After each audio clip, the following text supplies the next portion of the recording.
Hello friends, आपका बहुत बहुत स्वागत है हमारे चैनल सरकारी नौकरी में। जैसा कि रात के 9 बज चुके हैं और आज 1 अक्टूबर 2022 की करंट अफेयर्स का टाइम हो चुका है। तो जो भी स्टूडेंट गवर्नमेंट जॉब की प्रिपरेशन कर रहे हैं तो भाई करंट जीके तो पढ़नी ही पड़ेगी। तो क्यों ना डेली 30 क्वेश्चन करंट जीके के याद किए जाएँ। तो आज की करंट जीके में इन 30 क्वेश्चनों से बाहर किसी एग्जाम में नहीं पूछा जाएगा। तो चालू करने से पहले जो चैनल पर नए हैं चैनल को सब्सक्राइब कर लें, बेल आइकन प्रेस कर लें, क्योंकि इस तरह की एग्जाम से रिलेटेड वीडियो, एजुकेशन से रिलेटेड वीडियो हम इस चैनल पर आपके लिए लाते रहते हैं। तो चलो शुरू करते हैं आज का सेशन आज की मोटिवेशन लाइन के साथ कि जो हो गया उसे सोचा नहीं करते और जो मिल गया उसे खोया नहीं करते। हासिल उन्हीं को होती है सफलता जो वक्त और हालात पर रोया नहीं करते। ठीक है भाई, तो चालू करते हैं आज का फर्स्ट क्वेश्चन। तो जैसा कि आपको स्क्रीन पर दिख रहा है, हाल ही में ब्रिटानिया इंडस्ट्रीज़ ने किसे अपना सीईओ नियुक्त किया है। ये नाम आपने बहुत सुना होगा। तो इसका आंसर है रंजीत कोहली को। ठीक है ना, इसको बोलते हैं रजनीत कोहली को। ठीक है ना, भारत की जो सबसे बड़ी बेकरी फर्म है वो है ब्रिटानिया इंडस्ट्रीज़।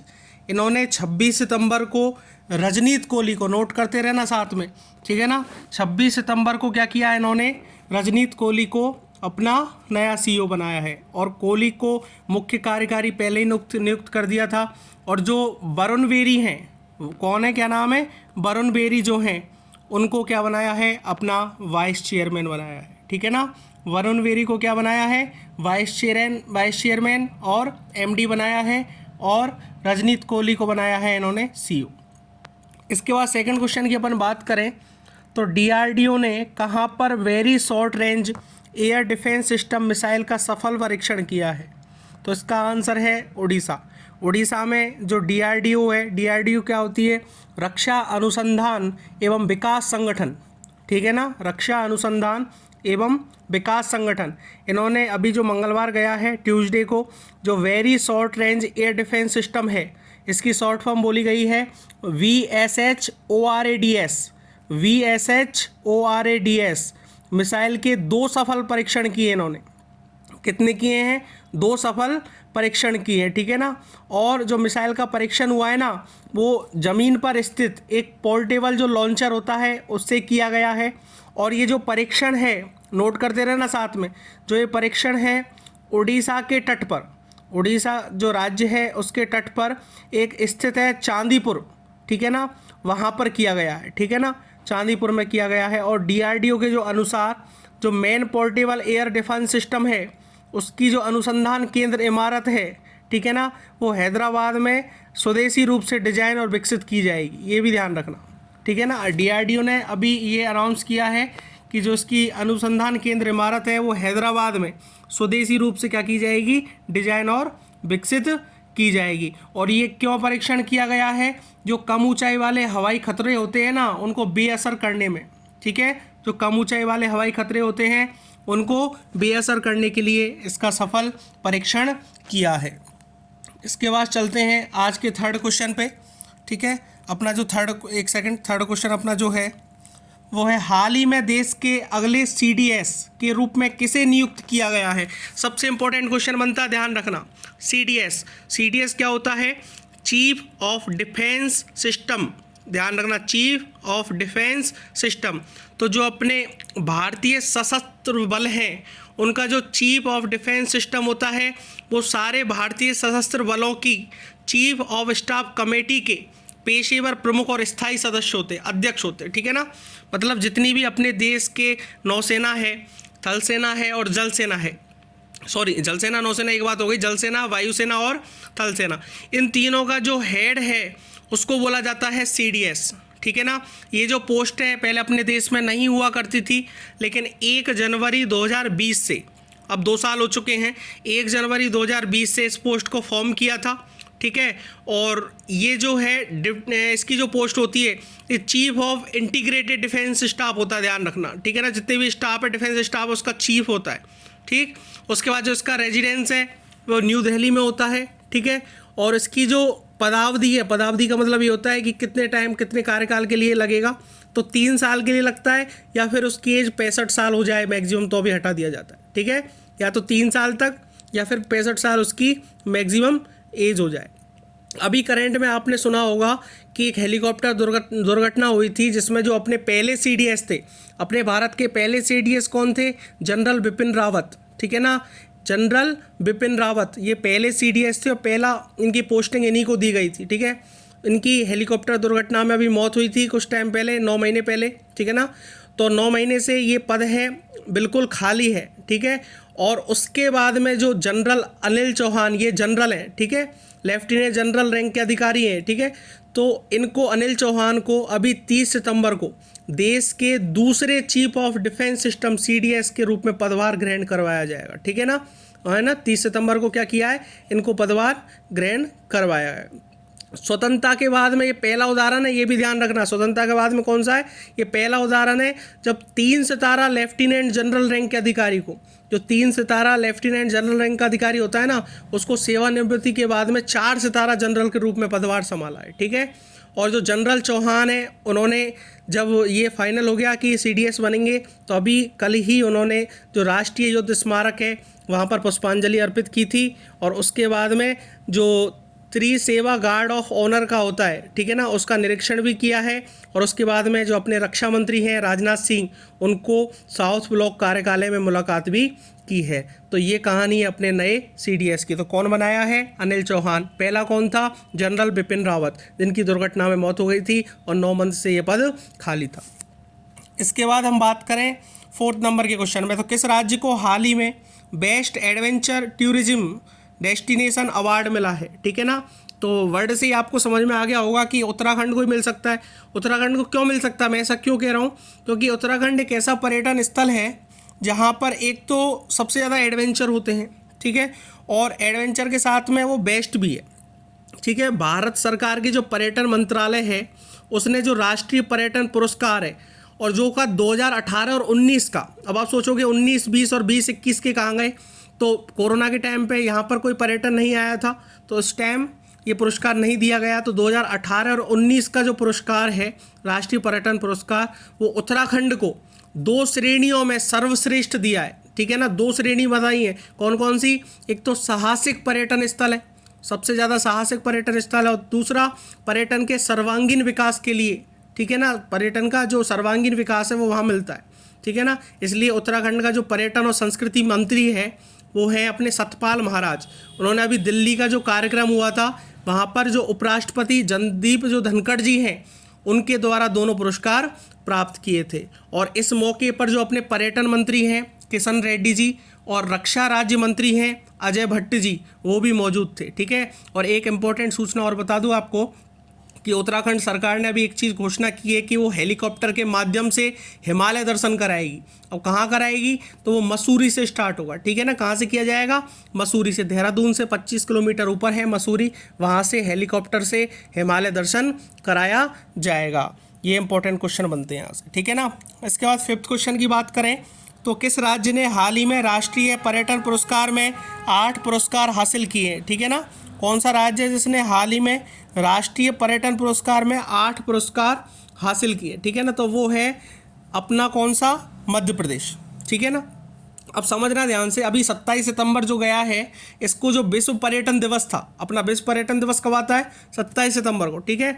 तो नई दिल्ली में जो पुरस्कार समारोह आयोजित किया गया था, वहाँ पर जो केंद्रीय पर्यटन मंत्रालय है, ठीक है ना, कौन सा मंत्रालय?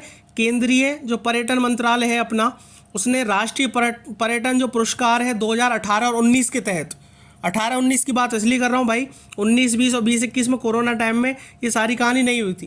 तो 2018 और 19 के तहत जो पर्यटन पुरस्कार दिया गया है, राष्ट्रीय पर्यटन पुरस्कार, वो मध्य प्रदेश को दिया गया है, और वो भी 8 पुरस्कार दिए हैं अलग अलग श्रेणियों में, ठीक है। तो ये इंपॉर्टेंट बात है। इसके बाद 6th क्वेश्चन की बात करें, तो हाल ही में किस देश के चैंपियन एलियूड किपचोगे ने बर्लिन मैराथन में विश्व रिकॉर्ड बनाया है, ठीक है ना। कौन से जो अपने देश है उसका जो चैंपियन है एलियूड किपचोगे, इनने बर्लिन मैराथन में विश्व रिकॉर्ड बनाया है, तो इसका आंसर है केन्या, ठीक है ना। केन्या देश के थे वो, ठीक। क्वेश्चन नंबर 7 इतना इंपॉर्टेंट है इसमें। क्वेश्चन नंबर 7 की बात करें, तो भारतीय उर्वरक कंपनियों ने हाल ही में किस देश की कंपनी कैम्पोटेक्स के साथ समझौता किया है? इंपॉर्टेंट क्वेश्चन बनता है, ध्यान रखना। कैम्पोटेक्स के साथ समझौता किया है, तो इसका आंसर है कनाडा, ठीक है ना। अभी जो 28 सितंबर अपना गया है, यहाँ पर जो कोरोमंडल जो इंटरनेशनल है, उन्होंने चंबल फर्टिलाइजर्स और इंडियन पोटास लिमिटेड, दो कंपनी ध्यान रखना, चंबल फर्टिलाइजर्स और इंडियन पोटास लिमिटेड, इन्होंने कनाडा की कैनपोटेक्स, कौन सी, कैनपोटेक्स के साथ समझौता किया है, ठीक है ना। और ये जो समझौता है वो 3 साल के लिए सालाना 15 लाख टन पोटास के आयात को लेकर किया गया है, ठीक है। 3 साल के लिए किया गया है और सालाना 15 लाख टन पोटास के आयात को लेकर किया है। जो कनाडा की कैनपोटेक्स है वो विश्व के स्तर पर, कौन से स्तर पर, विश्व के स्तर पर पोटास के सबसे बड़े आपूर्तिकर्ताओं में से एक है और सालाना कम से कम लगभग 130 लाख टन उत्पाद करती है वो, ठीक है ना, और निर्यात 130 लाख टन करती है वो। क्लियर है। अब ये पोटास क्या होता है, तो पोटास एक पोटेशियम का स्रोत होता है, ठीक है ना। किसका स्रोत होता है, पोटेशियम का, जिसका जो सीधा रूप है या सीधा उपयोग किया जाता है वो MOP में किया जाता है, ठीक है ना। MOP के रूप में इसका उपयोग किया जाता है। और इसके अलावा जो NPK उर्वरक होते हैं या फिर N और P, जो दो पोषक तत्वों के संयोजन के तौर पर इस्तेमाल भी इनको किया जाता है, इसको बोलते हैं पोटाश, ठीक है। तो ये आंसर याद रखना। इसके बाद बात करें क्वेश्चन नंबर 8 की, तो हाल ही में भारतीय डाटा सुरक्षा परिषद का नया CEO किसे नियुक्त किया गया है, ठीक है। तो जो अपना भारतीय डाटा सुरक्षा परिषद है उसका नया CEO जिसको बनाया है वो है विनायक गोडसे। किसको बनाया है, विनायक गोडसे। ये नेस्कॉम द्वारा स्थापित है, ध्यान रखना, जो नेस्कॉम द्वारा ये स्थापित है और एक प्रमुख उद्योग संगठन है, ठीक है, प्रमुख उद्योग संगठन है। क्या बोलते हैं इसको, data security council of India.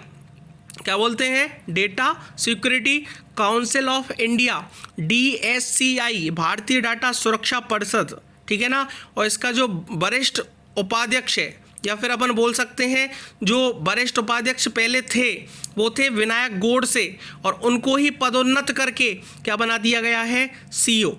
पहले कौन थे, ये वरिष्ठ उपाध्यक्ष थे और इनको ही पदोन्नत किया गया है और नया CEO बनाया है, ठीक है। और जो विनायक गोडसे हैं ये किसका स्थान लेंगे, पहले CEO कौन था, राम बेदश्री, याद रखना, राम बेदश्री। इन्होंने 6 वर्ष तक इस सुरक्षा परिषद की देखरेख की है, ठीक है ना, 6 वर्ष तक पद संभाला है और 6 वर्ष के बाद में अब जो बनाया है वो विनायक गोडसे को बनाया है, ठीक है ना।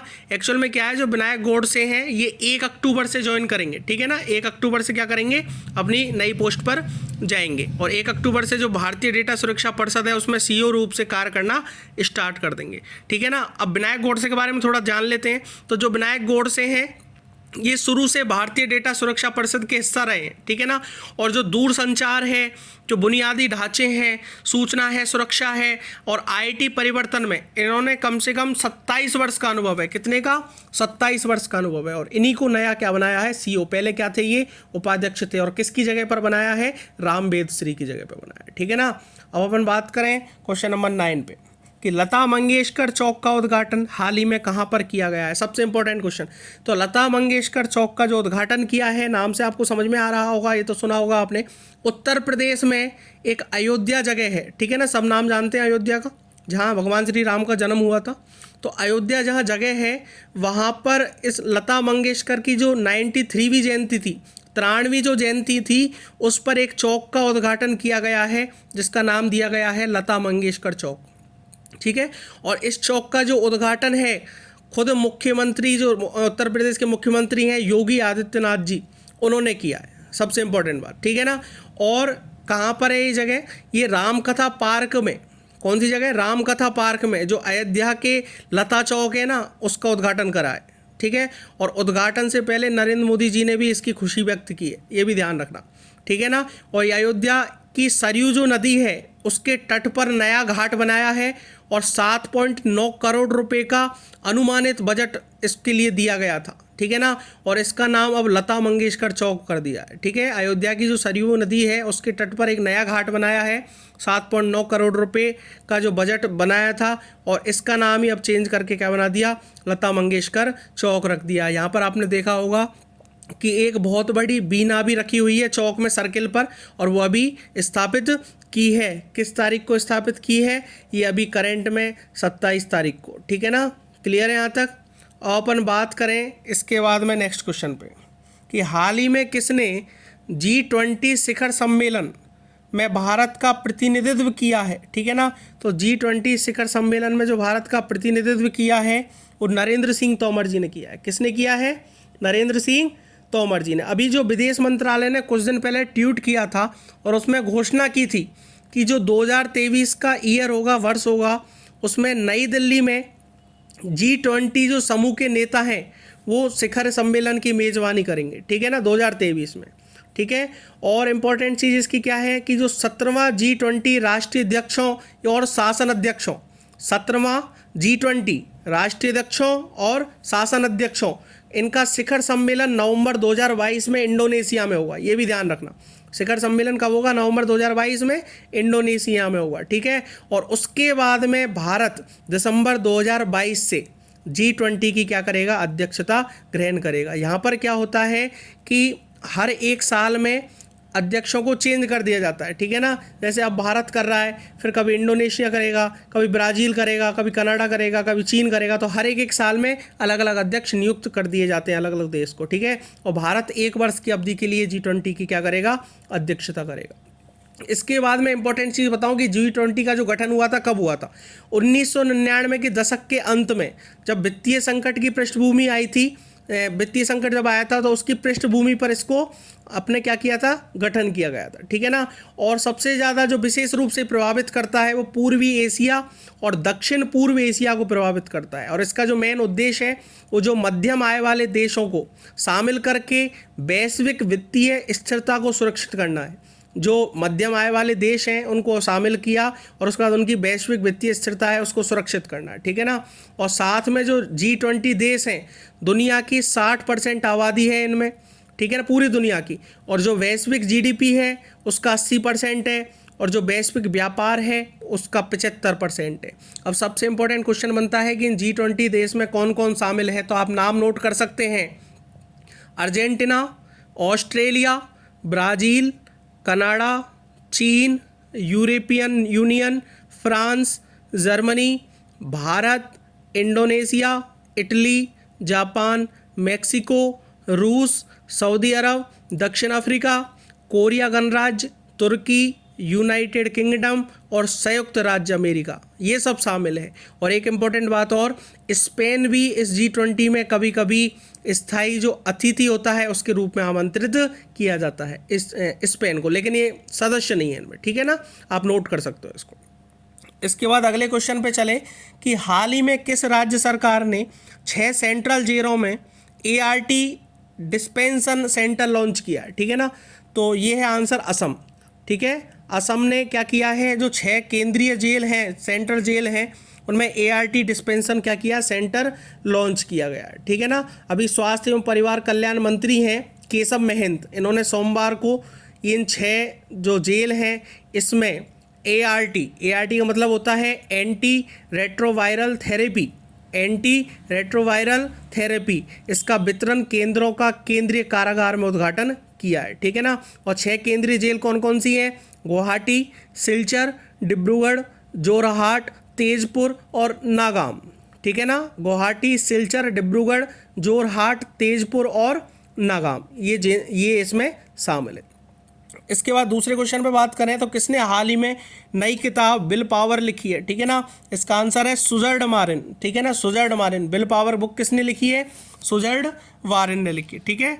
और अपन बात करें क्वेश्चन नंबर 3 पर, तो हाल ही में UAE की प्रमुख स्वच्छ या प्रमुख स्वास्थ्य सेवा कंपनी, ठीक है ना, ब्राज़ील या फिर बर्जील, दोनों बोल सकते हैं, बर्जील होल्डिंग ने किसे अपना ब्रांड एम्बेसडर नियुक्त किया है? तो इसका आंसर है शाहरुख खान, शाहरुख खान को किया है, ठीक है ना। ये इंपॉर्टेंट क्वेश्चन है लेकिन इतना आते नहीं है कभी, ठीक है, ये फिर भी याद कर लो एक बार, जो इंपॉर्टेंट चीज़ होगी मैं क्लियर कर दूंगा अपने आप, ठीक है। भारत का पहला वानिकी विश्वविद्यालय, इंपॉर्टेंट क्वेश्चन है, ये ध्यान रखना।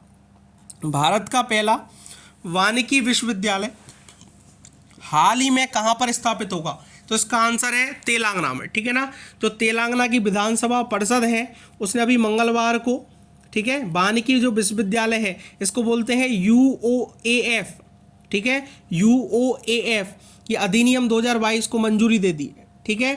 और AFCRI 1 कॉलेज और अनुसंधान संस्थान, क्लियर है क्या?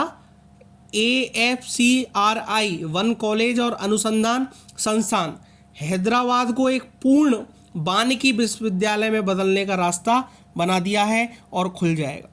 ठीक है, इनको क्या बना दिया है? वानिकी विश्वविद्यालय बना दिया गया। ठीक है ना।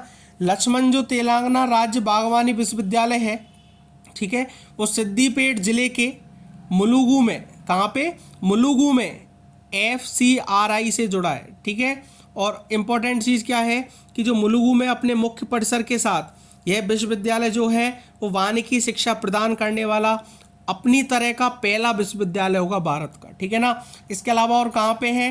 तो चीन में है भाई और रूस में है। ठीक है, चीन में भी है वानिकी विश्वविद्यालय और रूस में भी है, और इसके बाद भारत में तेलंगाना में ये विश्वविद्यालय बनाया जाएगा। एक्चुअल में विश्वविद्यालय का उद्देश्य क्या है इसका, वानिकी वाले का? इसका ये उद्देश्य ये है जो अपने पारंपरिक वानिकी कार्यों के अलावा जो कृषि पारिस्थितिकी स्थितियाँ पैदा होती हैं और जो कृषि वानिकी मॉडल है उसको विकसित किया जाएगा, ताकि जो प्राकृतिक अपने वन हैं उनको दबाव कम किया जा सके और जो कृषक समुदाय के लोग हैं उनका आर्थिक उत्थान और पारिस्थितिक स्थितियों को बढ़ाया जा सके।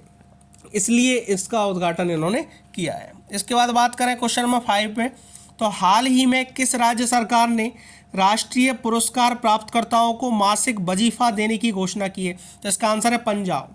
क्लियर, पंजाब जो सरकार है जिसके मुख्यमंत्री हैं भगवत मान जी, उन्होंने अभी राष्ट्रीय जो पुरस्कार प्राप्त करते हैं उनको मासिक वजीफा देने की घोषणा की है।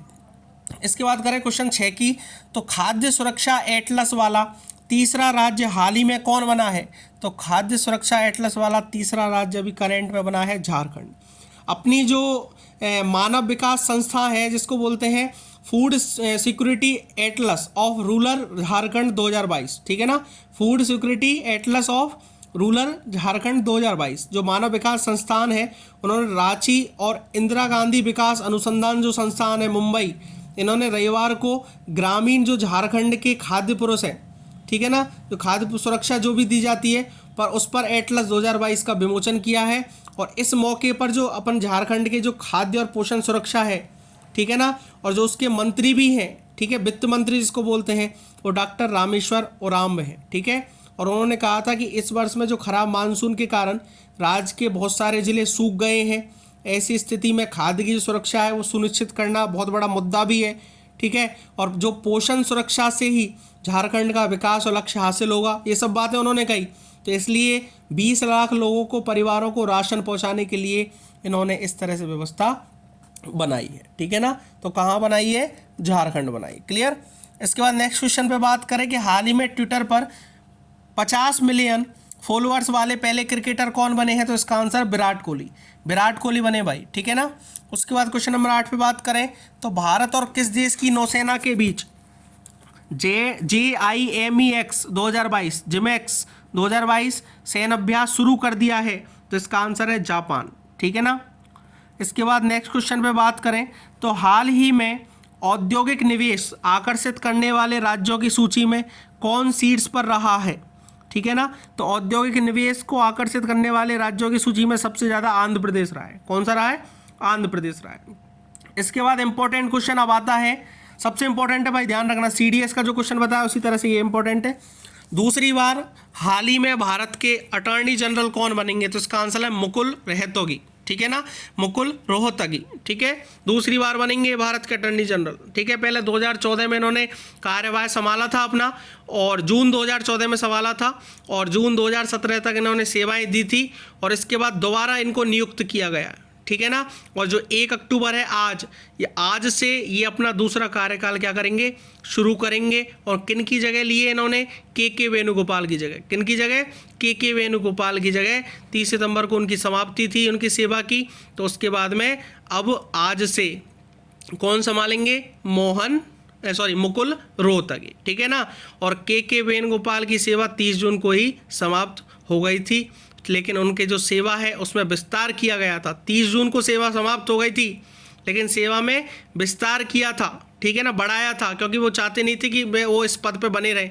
फिर भी सरकार के कहने पर उन्होंने माना और 30 जून से लेकर 30 सितंबर तक और बने रहे। ठीक है ना, और 30 सितंबर के बाद उनकी सेवा समाप्त हो गई, उसके बाद में इनको बनाया गया। इसके बाद नेक्स्ट क्वेश्चन पे बात करें तो हाल ही में नायरा एनर्जी ने किसे अध्यक्ष नियुक्त किया है, ठीक है ना। तो नायरा एनर्जी लिमिटेड मुंबई में है स्थित, ठीक है ना।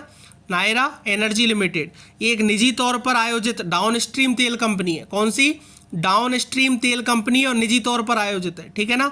इसमें क्या होता है, जो भारत में 6000 से अधिक, कितने 6000 से अधिक खुदरा ईंधन आउटलेट का शोधन किया जाता है, विपणन किया जाता है, उत्पादन किया जाता है और नेटवर्क किया जाता है। क्लियर? नेटवर्क सब चीज़ शामिल है इसमें।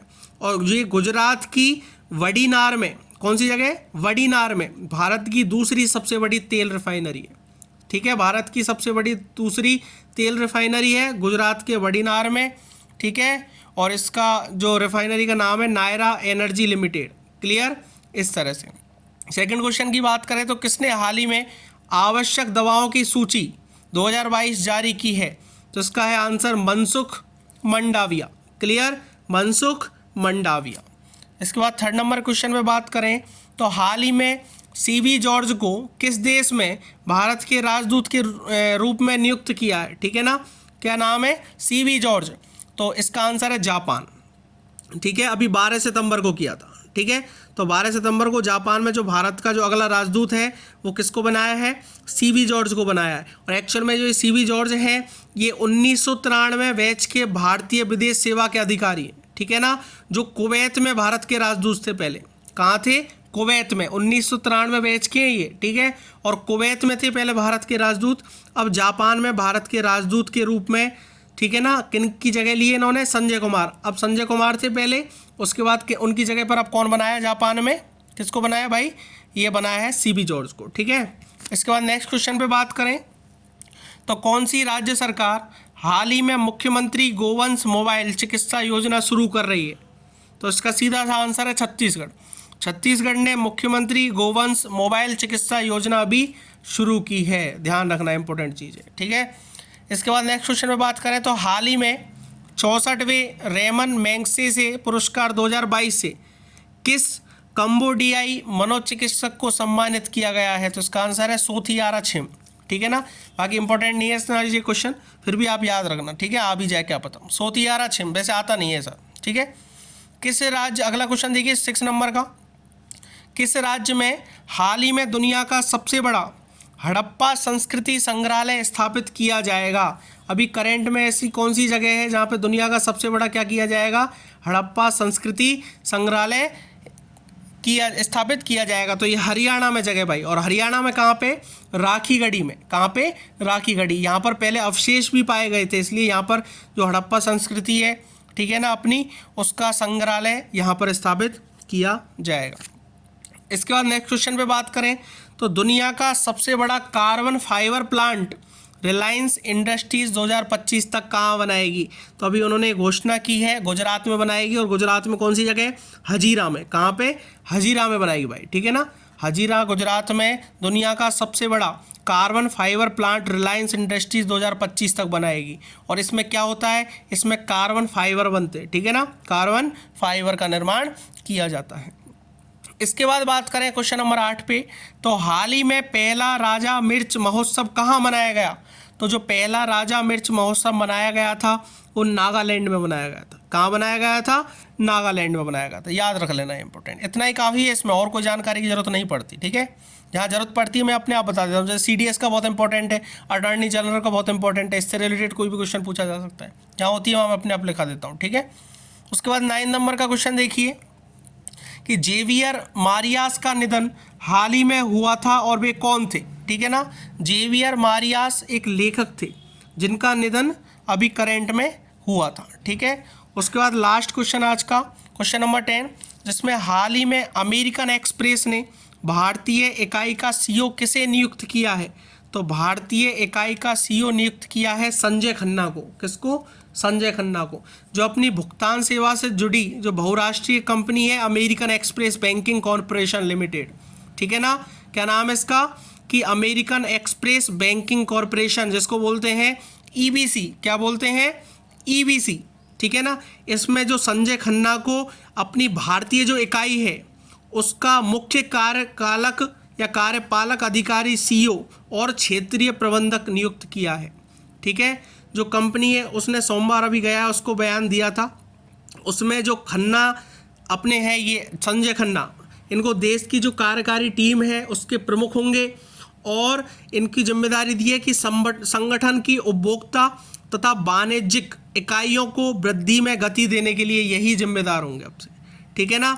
और नियुक्ति से पहले जो खन्ना है उन्होंने कंपनी में वैश्विक वित्तीय परिचालन, क्या वैश्वीय वित्तीय परिचालन के प्रमुख के साथ विभिन्न पदों पर काम कर चुके हैं, बहुत सारा एक्सपीरियंस भी है।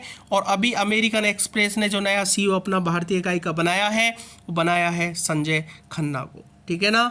तो यहाँ तक जिसने वीडियो देखी है अच्छे से नोट की है, अच्छे से इसको समझें, एक बार 2 बार रिवीजन और करें, इनसे बाहर कोई क्वेश्चन नहीं जाएगा।